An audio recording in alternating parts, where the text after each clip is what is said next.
किन्नर चुड़ैल। गोरखपुर नाम का एक गांव हुआ करता था।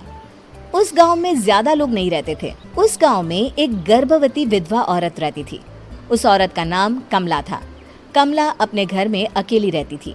उसके पति की सारी जायदाद उसके नाम हो गई थी, पर सभी गांव वाले उस औरत को मनहूस औरत समझा करते थे और सभी उससे नफरत किया करते थे। एक बार कमला राशन की दुकान पर खाने का सामान खरीदने जाती है। भैया जी, जरा 1 किलो दाल चावल देना। अरे हाय हाय हाय हाय हाय! अरे मनहूस औरत, मेरी दुकान में अपशुगन करवाने आ गई क्या? हैं? चल जा यहाँ से, मैं कुछ नहीं देने वाला हूँ तुझे। भाग भाग यहाँ से, चल जा, निकल।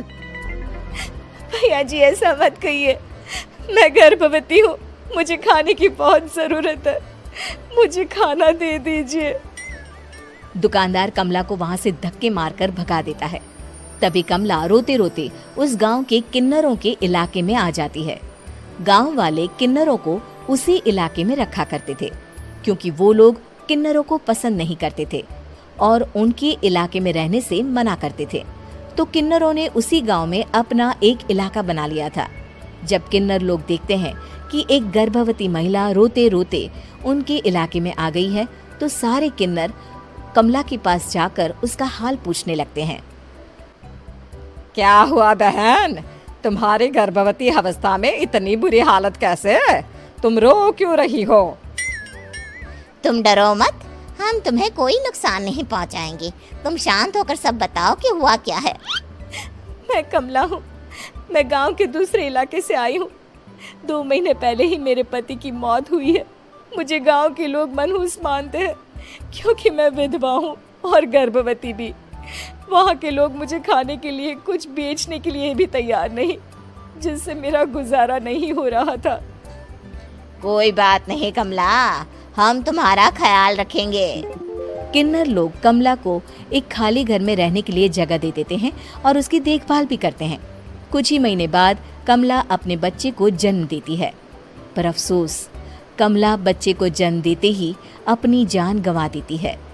जब सब किन्नर बच्चे को देखते हैं तो बहुत खुश हो जाते हैं, क्योंकि वो बच्चा भी किन्नर ही था। कमला ने एक किन्नर बच्चे को जन्म दिया था। अब इस बच्चे की देखभाल कौन करेगा? हम तो इस बच्चे को गांव के दूसरे इलाके में भी नहीं भेज सकते। और तो क्या हुआ, इस बच्चे की माँ नहीं रही तो हम इसे पालेंगे। अब ये हमारे इलाके में रहेगा, हमारे साथ रहेगा।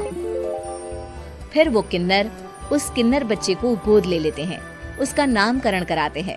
उस किन्नर बच्चे का नाम शक्ति रखा जाता है।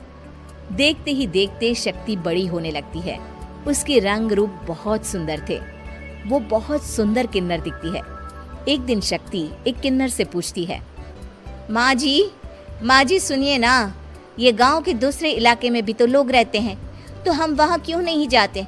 हम उनसे अलग क्यों रहते हैं? शक्ति, क्योंकि वो लोग हमारे जैसे नहीं, वो लोग हमें पसंद नहीं करते, इसीलिए हम उनसे अलग रहते हैं। क्यों? वो हमें क्यों पसंद नहीं करते? मुझे एक बार उस इलाके में जाना है, मैं एक बार वहाँ जाकर घूम कर आऊं। शक्ति, खबरदार, जो तू उस इलाके में कभी भी गई तो अपनी जान नहीं गंवाना चाहती तो उस इलाके में कभी कदम भी नहीं रखेगी, समझी? इतना कहकर वो किन्नर वहाँ से चली जाती है। शक्ति उस किन्नर की बात सुनकर बहुत रोती है। माँ जी, ऐसा कैसे कह सकती है? उन्होंने इतनी सी बात के लिए मुझे इतना डांटा। अब तो मैं उस इलाके में जरूर जाऊंगी। फिर एक दिन शक्ति गांव के दूसरे इलाके में चुपके से जाती है। ये लोग तो हमारे जैसे ही इंसान हैं, तो ये हमसे नफरत क्यों करते हैं? जब शक्ति उस इलाके में पहुंचती है तो गांव के सारे आदमी उसके रूप से मोहित हो जाते हैं। वो लोग ये अंदाजा नहीं लगा पाते कि वो किन्नर है। शक्ति की सुंदरता देखकर सारे गांव वाले उसकी तारीफ करने लगते हैं। तभी गांव का चक्कर लगाने गांव के जमींदार का बेटा हर्ष वहां पहुंचता है। हर्ष भी दिखने में बहुत सुंदर होता है। जब हर्ष ने शक्ति को देखा तो वो भी उससे मोहित हो गया, और जब शक्ति की नजर हर्ष पर पड़ी तो वो हर्ष को देखकर मोहित हो गई। आपको पहले कभी इस गांव में देखा नहीं। इस गांव में आप नए हैं क्या? जी नहीं, वो मैं बस। तभी शक्ति बोलते बोलते रुक जाती है और मन में सोचने लगती है, अगर मैंने इनको बता दिया कि मैं दूसरे इलाके से आई हूँ तो वो समझ जाएंगे कि मैं किन्नर हूँ, इसलिए मुझे इनसे झूठ ही बोलना पड़ेगा। शक्ति हर्ष को कहती है, जी हाँ, मैं इस गांव में नई आई हूँ, यहाँ अकेली रहती हूँ। वैसे आप कौन है? आप भी इसी गांव में रहते हैं? जी हाँ, मैं इस गांव के जमींदार का बेटा हूँ। आपको किसी भी चीज की जरूरत पड़े तो आप मुझे बता देना, मुझे अच्छा लगेगा। ऐसे ही शक्ति और हर्ष एक दूसरे से रोज मिलने लगते। वो दोनों अपने प्यार का इजहार करने एक दूसरे से मिलने जाते हैं। तभी शक्ति का पीछा करते करते एक किन्नर वहां आ जाती है। शक्ति, मैं तुमसे बहुत प्यार करता हूँ। मैं तुमसे शादी करना चाहता हूँ। क्या तुम मुझसे शादी करोगी? हाँ हर्ष, मैं तुमसे शादी करूंगी, पर मैं तुमको अपने बारे में एक सच्चाई बताना चाहती हूँ जो मैंने तुमसे छुपा कर रखी है। तभी उनके बीच में ही वो किन्नर आ जाती है। शक्ति, तेरी हिम्मत कैसे हुई ऐसा करने की? वो किन्नर शक्ति को खींचकर गांव के जमींदार के पास ले जाती है। हर्ष भी वहां शक्ति को बचाने के लिए पहुंच जाता है। जमींदार शक्ति और हर्ष के प्यार के बारे में सुनकर गुस्से में आ जाता है और शक्ति को गांव के बाहर निकालने की सजा देता है। शक्ति ये बात सहन नहीं कर पाती और कुएं में कूदकर अपनी जान दे देती है। जमींदार हर्ष की शादी गांव की एक लड़की से करवा देता है, पर हर्ष इस शादी से खुश नहीं होता। शक्ति अपना बदला लेने के लिए मरने के बाद किन्नर चुड़ैल बन जाती है। अब मैं इन गाँव वालों को नहीं छोड़ूंगी, अब इनसे मैं अपने प्यार का बदला लूंगी। किन्नर चुड़ैल गांव वालों को परेशान करना शुरू कर देती है। एक बार वो रात को गांव के खेतों में पहुंच जाती है और वहां आग लगा देती है। सारी फसल जल के राख हो जाती है।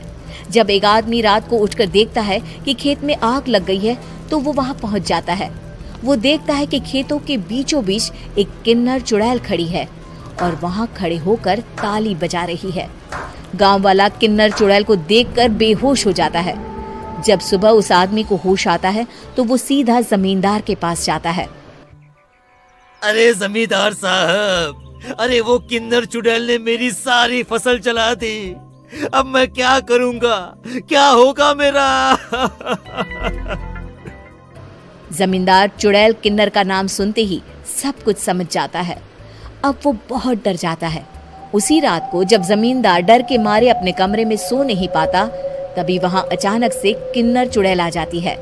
किन्नर चुड़ैल जोर जोर से जमींदार के आगे खड़ी होकर हंसने लगती है और ताली बजाने लगती है। जमींदार उस डरावनी किन्नर चुड़ैल को देखकर बहुत डर जाता है। तूने मेरे साथ बहुत बुरा किया, अब मैं तुझे जान से मार दूंगी।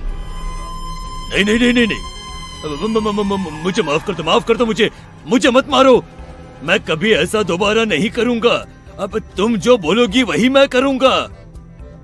ठीक है, मैं चाहती हूँ कि किन्नर इलाका गांव के इलाके से जुड़े और गांव का कोई भी आदमी किन्नर समाज से द्वेष ना करे, उससे नफरत ना करे, नहीं तो मैं सारे गांव को मार दूंगी। और तुम गांव में एक नया कानून बनाओ कि अगर किसी ने भी किन्नर समाज को हानि पहुंचाने की कोशिश भी करी या इनसे भेदभाव करने की भी कोशिश करी तो उनको कड़ी से कड़ी सजा मिलेगी। हाँ हाँ हाँ हाँ, मैं ऐसा ही करूंगा। तुम जो बोलोगी वो मैं करूंगा, पर मुझे जाने दो प्लीज। तब वो किन्नर चुड़ैल वहां से चली जाती है। गांव का जमींदार किन्नर चुड़ैल का कहा मानते हुए दोनों इलाकों को एक कर देता है और नया कानून भी लागू कर देता है। तब से वहां किन्नर समाज और बाकी गांव वाले शांतिपूर्वक रहने लगते हैं। धन्यवाद। और रोजाना नए वीडियो देखने के लिए मेरे चैनल को सब्सक्राइब करें और लाइक, कमेंट और शेयर करें।